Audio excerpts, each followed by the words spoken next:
what do ancient Welsh magic, a cure for procrastination, and like microscopic sea creature shells all have in common? I mean, it sounds like the setup to a really weird joke, honestly. It totally does. But today we are looking at a document that claims the answer to our modern mental health crises. And maybe even physical aging might actually just be a rock. Right, but not just any rock, though. We are looking at a really highly unique gemstone. It's called Mookaite Jasper, and it's often referred to affectionately, by practitioners anyway, as the earth stone of eternal youth. Okay, let's unpack this because I know if you're listening to this deep dive right now and you're, I don't know, putting off a major project at work, you might be rolling your eyes at the idea of a companion stone. Yeah, I'm sure a lot of people are. I'll admit it, my first reaction to the notes he sent over was pure, just pragmatic skepticism. I mean, we are talking about a geological formation that supposedly cures your urge to avoid work, physically reverses the aging process, and acts as a mythological shield against phantasms. It's a massive leap from geology to magic. It is a massive leap. It really is, if you take it completely literally. But if we approach this source material as a friendly debate, pitting your modern skepticism against the deep internal logic of these belief systems, it actually becomes a really fascinating psychological study. Right. So today, we're going to synthesize all this material to understand what Mookite actually is, Yeah. why everyone from ancient shamans to like modern yoga enthusiasts revere it, and how a literal piece of the earth is believed to fundamentally alter human behavior. Well, I am fully ready for that debate. But let's start with the hard science before we get into the magic, right? Right. Where does this stuff actually come from? Because the physical origin story here is really setting the stage for its primary metaphysical use, which is grounding. Yeah, the name itself actually gives us the geographical anchor. It comes from the traditional Aboriginal word muka, which translates to running waters. Oh, running waters. Okay. Yeah, and it's found in a very specific area of Western Australia where numerous springs just kind of run through the landscape. Got it. And geologically, I was reading, it's a variety of chalcedony. It belongs to the Jasper family. And the text notes it's composed of chert, opalite, chalcedony, or like a mix of all three. Yes, exactly. But the actual formation process, this is where I start to see the metaphor taking shape. It was formed over millennia in these shallow areas of ancient seabeds. And it's made from radiolaria. Right, radiolaria, they're basically microscopic protozoa that have these incredibly hard, intricate silica shells. So we're talking tiny little sea bugs? Pretty much. Imagine millions upon millions of these tiny organisms living and dying, and their microscopic skeletons are just depositing as sediment over thousands and thousands of years. Wow. And as the waters of those ancient seabeds receded, the silica in the groundwater solidified those remains into this really dense matrix. And then different minerals from the earth seeped into the sediment to create those bold, striking colors, the reds, the yellows, the purples that the stone is so famous for today. So wait, let me get this straight. Millennia of microscopic protozoa shells just pile up, solidify into a rock, and somehow that translates into a metaphysical tool. I really need you to bridge that gap for me. How do we get from fossilized sea soup to the Mother Earth stone? Well, what's fascinating here is the concept of sympathetic magic. Sympathetic magic. Yeah, it's the ancient idea that a thing's physical nature dictates its energetic influence. Yeah. So because this stone was literally forged deep in the earth, created by the unimaginably slow settling of ancient sediment and receding waters, practitioners view it as the ultimate anchor. Okay, I think I see where this is going. Right. So if you are going through massive, chaotic, energetic shifts, say you are overwhelmed by a huge life change or chronic anxiety, the logic is that holding a piece of compressed ancient time forcefully drags your attention back to the here and now. Huh. It's almost like an emotional weighted blanket. Oh, that's a great way to put it. Like, just as those radiolaria shells compacted over millennia into this unbreakable rock, I guess holding the stone is supposed to act as a physical anchor. Like a habit that stops your racing thoughts from floating away. That is a perfect way to look at it. Yeah. The literal grounding sediment of the earth is used as a tool for energetic grounding.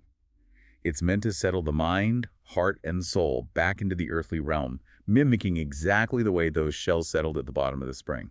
Okay. I can buy the weighted blanket analogy for feeling centered, sure. Huh. But the source material takes this grounding effect and it turns it into a highly practical mental toolkit. It really does. It claims Mookite acts as a companion stone, alleviating loneliness and shielding you from negative outside influences. And then it makes what I think is the wildest jump. It says this stone is an ideal tool for overcoming procrastination. Right, the procrastination cure. Wait, so I just hold a piece of chalcedony and suddenly my tax returns file themselves? I mean, come on, I don't buy it. How exactly does a piece of chalcedony help me finish a work project? Right. And you shouldn't buy it, because it's obviously not doing the work for you. Let's look at the mechanism the text is actually describing here. The source isn't claiming the stone is a magic productivity pill.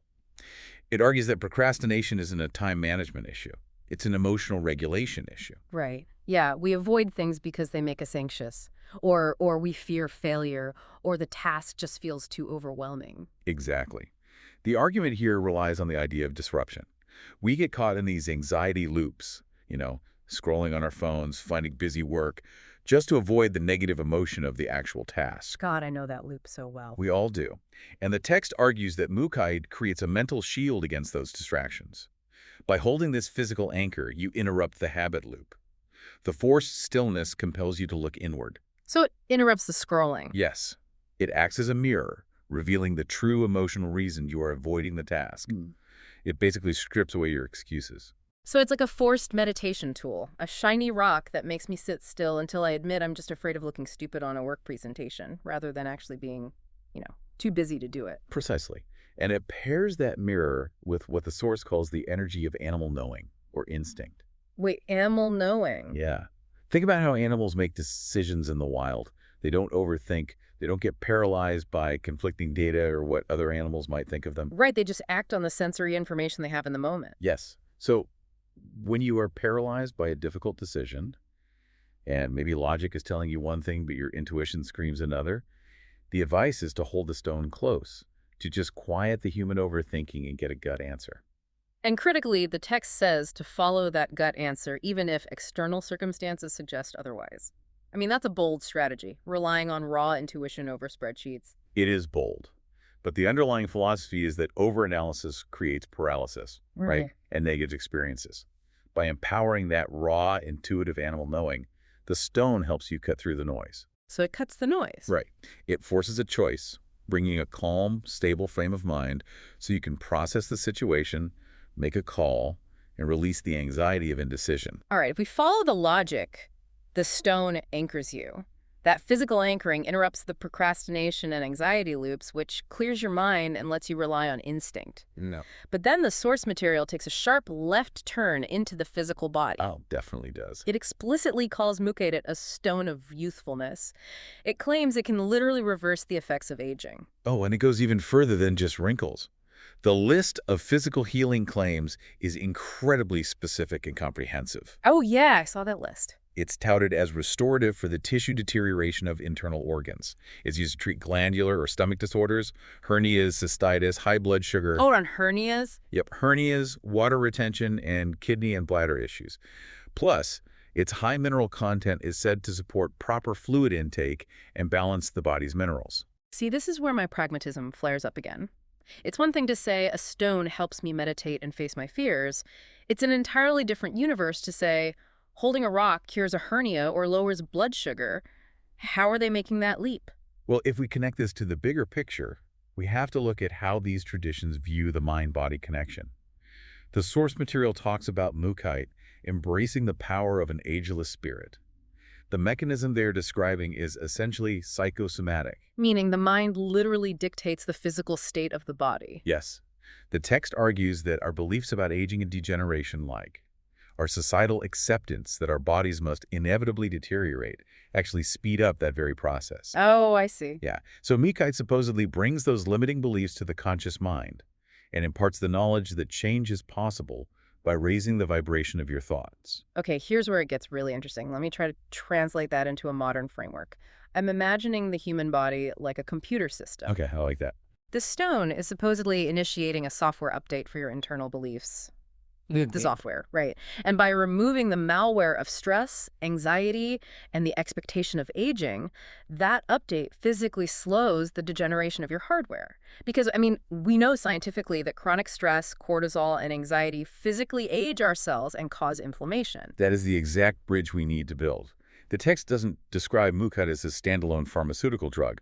It's a tool to shift the user's conscious state. Right. If the stone brings you into the here and now, it calms the nervous system. A calm nervous system doesn't produce excessive stress hormones. Therefore, the physical body doesn't weather as quickly. That makes a lot of sense. It's about removing the chaotic internal energy that these practitioners believe manifests as physical ailments, like stomach disorders or tissue deterioration. So by keeping you young in spirit, you are literally changing the physiological environment of your body. It's a fascinating way to frame holistic health. Even if the claim about curing a hernia feels like, a bit of a stretch for a skeptic like me, it relies heavily on the idea that illness is just manifested stress. And that belief that Jasper have profound protective and physical power isn't a modern New Age invention either. It's not just today's yoga enthusiasts looking for an ageless spirit. Our source traces these exact properties way back through ancient history and mythology. It is deeply woven into the human story. I mean, the history of the stone is steeped in magic. For instance, the text notes that Mookite honors Ceridwen, the Welsh goddess of inspiration, knowledge, prophecy, magic, death and rebirth, and spiritual transformation. That is a heavy mythological resume. Seriously. And historically, across various completely disconnected cultures, Jasper was worn as an amulet. The text mentions it was used to ward off phantasms, evil spirits, and witchcraft. And the physical protections are just as varied. Like, if worn on the breast, it was believed to prevent epilepsy, stomach pain, colic, fevers, and swelling. Oh, and it gets even more specific. Right, the amulets. Yeah. An amulet of Jasper was believed to protect its wearer from drowning, and it miraculously kept spiders and scorpions at bay. Add to that, American Indians used it as a powerful amulet of protection for shamanic rituals against unseen hazards of the night. It's quite a list. When you look at that massive, varied list of threats, what stands out to you? Honestly, it's pure chaos. From Welsh magic to warding off spiders and nosebleeds, how do we reconcile all these wildly different historical uses? The common denominator running through all of these ancient uses is the concept of preservation. Let's view this through the lens of early human survival. Whether you are a shaman guarding against unseen predators in the dark, or an ancient person terrified of a sudden fever or a scorpion strike, the world was fundamentally unpredictable and highly dangerous. Right. You had very little control over your environment and no modern medicine to save you if things went wrong. Exactly. So Jasper universally represented an impenetrable shield. It wasn't just about spiders specifically. It was about establishing a physical and psychological boundary against the chaotic forces of the outside world. A boundary? Yeah, it preserves the integrity of the wearer. The literal hardness and density of the stone translated into an energetic armor that allowed people to walk through a terrifying world with a sense of safety. So it's the ultimate metaphysical bodyguard. But to actually harness that bodyguard, or those restorative powers we talked about, the text insists you have to understand that Mookite is not a monolith. Right, it's not all the same. It comes in a huge spectrum of colors, and those colors dictate entirely different energetic alignments. This is where the practice becomes highly personalized. Mookite comes in purple, cream, brown, gray, yellow, white, mauve, and red. And the source doesn't just list these colors, it builds entire conceptual worlds around them. Let's contrast the red and tan variations with the yellow variations. Okay, the earthy tones, the red, maroon, tan, cream, are tied directly to the earth element. They align with the root and earth star chakras and are ruled by planets like Saturn and Mars. But it's the associations that really paint the picture. Yeah. The text associates these red stones with deities of the earth, like Gaia or the archangel Uriel, and grounding animals. We are talking about the cow, the bull, the horse, the ant, the bear, the wolf.